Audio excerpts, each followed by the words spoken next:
It was a quiet, early morning at Nabi's home. Nabi, the orange cat, was curled up on the sofa, fast asleep. Tommy, the little black puppy, was out in the garden, sniffing around happily. Suddenly a loud cry echoed from far away from the jungle. Tommy's ears perked up. He looked toward the jungle, curiously. The strange sound came again. Inside the house, Nabi's eyes popped open.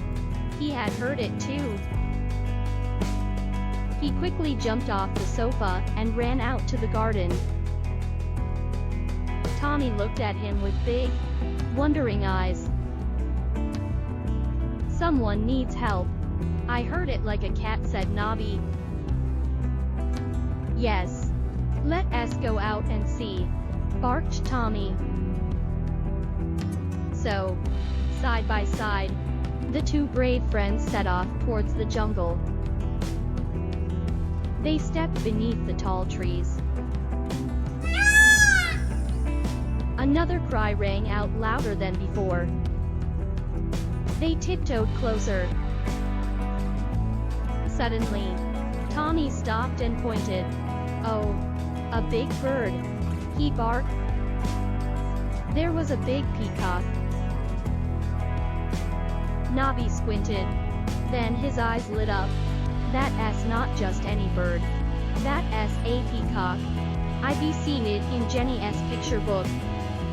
There was a fallen peacock feather on the grass shining beautifully.